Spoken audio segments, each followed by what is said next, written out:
We provide you the platform to turn your dreams into reality. Give wings to your aspirations with KR Mangalam University. Bihar विधानसभा चुनाव से पहले NDA के लिए एक अच्छी खबर सामने आई है। विपक्षी पार्टियों में एकता न बन पाने से एनडीए को चुनावी फायदा मिलने की उम्मीद है। खासकर मुस्लिम वोट बैंक को लेकर जो उलझन विपक्ष में थी, अब वह एनडीए के लिए राहत बन गई है। दरअसल एआईएमआईएम के प्रमुख असदुद्दीन ओवैसी चाहते थे कि उनकी पार्टी को तेजस्वी यादव के नेतृत्व वाले महागठबंधन में शामिल किया जाए, लेकिन काफी समय बीत जाने के बाद भी आरजेडी या कांग्रेस की ओर से कोई सकारात्मक जवाब नहीं मिला। इससे पार्टी के नेताओं में भारी नाराजगी है। अब एआईएमआईएम ने तय किया है कि वे ना तो एनडीए के साथ जाएगी और ना ही महागठबंधन के साथ। पार्टी बिहार में कुछ छोटे दलों के साथ मिलकर तीसरा मोर्चा बनाएगी और सभी सीटों पर मजबूती से चुनाव लड़ेगी। इससे वह अपना जनाधार भी बढ़ाना चाहती है। पार्टी विधायक दल के नेता अख्तर उल ईमान ने तीसरा मोर्चा बनाने की घोषणा की है। एआईएमआईएम के तीसरा मोर्चा में उतरने का सीधा असर विपक्ष पर पड़ेगा। महागठबंधन को मिलने वाले अल्पसंख्यक और दलित वोटों का बंटवारा हो सकता है। इससे विपक्ष की सीटें घट सकती हैं और एनडीए को सीधा फायदा मिल सकता है, खासकर सीमांचल जैसे इलाके में। बिहार में एआईएमआईएम के पूर्णिया जिले के अमौर विधानसभा के विधायक अख्तर उल ईमान ने कहा कि उनकी पार्टी एनडीए और इंडिया अलायंस से अलग रास्ता लेगी। महागठबंधन दलों की घोषणा पत्र कमेटी की पटना में मीटिंग हुई, लेकिन पूर्व में हुए बैठकों की तरह ही एआईएम को इस बैठक में नहीं बुलाया गया। महागठबंधन से कोई भाव या निमंत्रण न मिलने की वजह से पार्टी ने तीसरा मोर्चा बनाने का अब निर्णय लिया है। उन्होंने कहा कि उनकी पार्टी सीमांचल से बाहर भी चुनाव लड़ेगी। बिहार के सीमांचल क्षेत्र में एआईएमआईएम का खासा प्रभाव है। यहाँ मुस्लिम वोटों की संख्या काफी अधिक है और ओवैसी की पार्टी ने पिछली बार भी कुछ सीटें जीतकर दिखाई थी।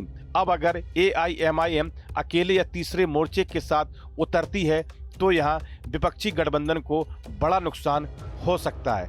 आरजेडी और कांग्रेस का गणित बिगड़ सकता है। एआईएमआईएम अब कुछ अन्य छोटे दलों से बातचीत कर रही है जो ना एनडीए में है और ना ही महागठबंधन में। इनमें कुछ पिछड़े वर्गों और अल्पसंख्यक वर्गों की क्षेत्रीय पार्टियां शामिल है। अगर यह गठबंधन बनता है तो यह चुनावी समीकरण को पूरी तरह बदल सकता है। एआईएमआईएम का मानना है कि अब वह बिहार में अकेले भी दमदार प्रदर्शन कर सकती है। सीमांचल और मुस्लिम बहुल क्षेत्रों में उसकी पैठ लगातार बढ़ रही है। ओवैसी ने पहले भी कहा था कि वह केवल वोट कटवा पार्टी नहीं है, बल्कि जनता को नया विकल्प देना चाहते हैं।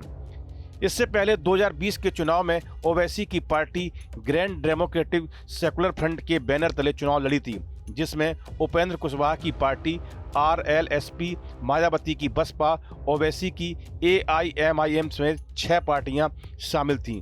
19 सीटों पर लड़ने वाली ओवैसी की पार्टी 5 सीटें जीती थी। ये सभी सीमांचल की सीटें थीं। हालांकि बाद में 4 विधायक आरजेडी में चले गए थे और अब ओवैसी की पार्टी के एकमात्र विधायक अमौर से अख्तर उल ईमान है, जो पार्टी के प्रदेश अध्यक्ष भी हैं।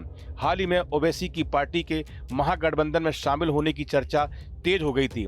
पार्टी के प्रदेश अध्यक्ष के मुताबिक गठबंधन के कई नेताओं से उनकी बात चल रही थी। हालांकि एक इंटरव्यू में जब नेता प्रतिपक्ष तेजस्वी यादव से इस मामले में सवाल किया गया तो उन्होंने एआईएमआईएम की ओर से किसी भी प्रस्ताव के मिलने की बात को खारिज कर दिया था, जिसके बाद से महागठबंधन में ओवैसी की पार्टी के शामिल होने की उम्मीद और धुंधली हो गई।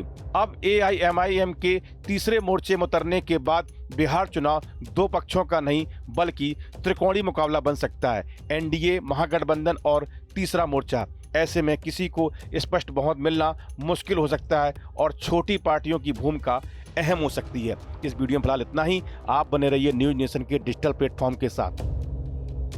जहां भक्ति है हर शब्द में, कथाओं में छुपे हैं दिव्य रहस्य और ज्योतिष देता है जीवन को दिशा। धर्म से जुड़ी हर बातों को जानने के लिए हमारे चैनल स्तुति को सब्सक्राइब करें।